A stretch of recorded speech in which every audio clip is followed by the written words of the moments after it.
Last night, Jon Stewart gave his take on why Republicans can't find a presidential candidate to fall in love with. Have you ever considered the possibility that maybe your candidates aren't the problem? Maybe it's you. You seem hard to please and figure out. I mean, you're pro-life, yet. Your state has executed 234 death row inmates, more than any other governor in modern times. Have you... What was that? You're afraid of death panels, yet for uninsured coma patients... Are you saying the society should just let him die? No. That's the crowd. Yeah! You guys support the troops. Well, except for Captain Creatine over here. It's like the Republican base is at war with its own talking points. I want someone who's going to cut taxes and balance the budget. Someone who's a skilled orator who doesn't talk all fancy. The child of poor immigrants who will build a fence to keep them out of this country.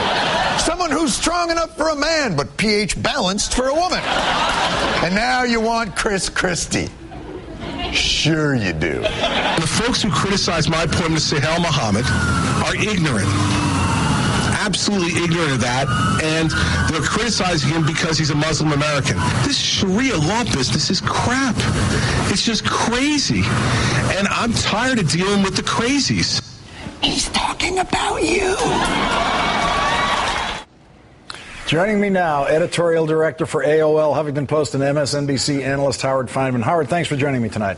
Hey, Lawrence. Howard, you at the Huffington Post have done this fascinating poll of what you call the 160 Republican power outsiders.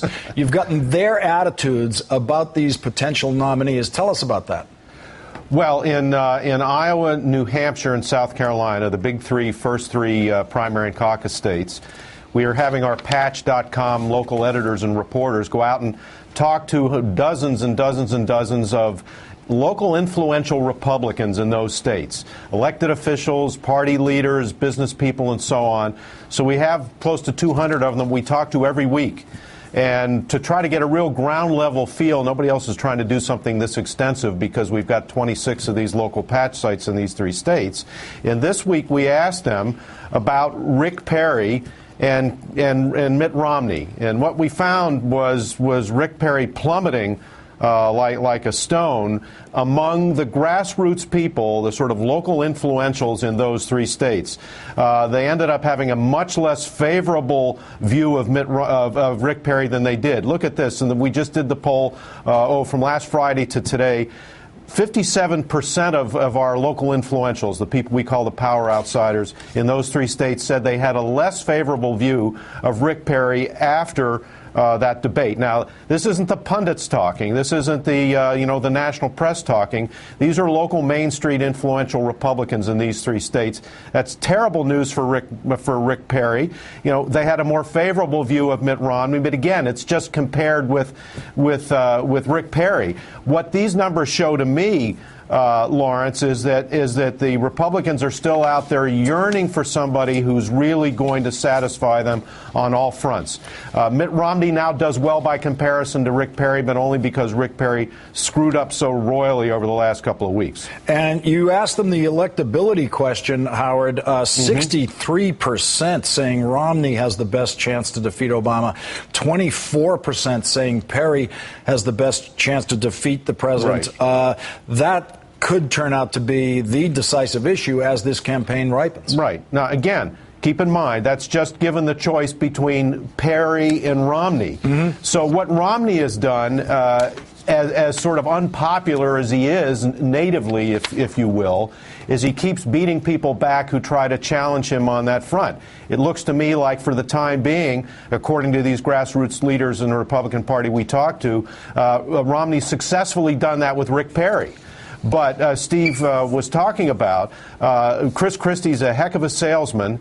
If he gets in the race, that's going to be an entirely different equation for Mitt Romney. Now, my reporting tells me that people around Chris Christie, people close to him who are his political and personal advisors, are out around the New York area and indeed around the country asking people, if Chris Christie were to decide to run, would you be with him? And these are both professional people and financial people. I talked to somebody who worked in Chris Christie's gubernatorial campaign. That person tells me that while nobody thinks that Chris Christie's made up his mind, some of Christie's closest people are asking around on the manner of, well, you know, if the governor were to decide to do this, might you possibly be available to help? Howard, quickly before you go, I need you to place your bet. Will he or won't he? Will Christie run? No, I think in the end he won't, and for the reason Steve Kornacki said. I think he's a master of timing, and I think he realizes that this probably isn't quite his time. Howard Fineman of the Huffington Post and MSNBC. Thanks for joining me tonight, Howard. Thanks, Lawrence.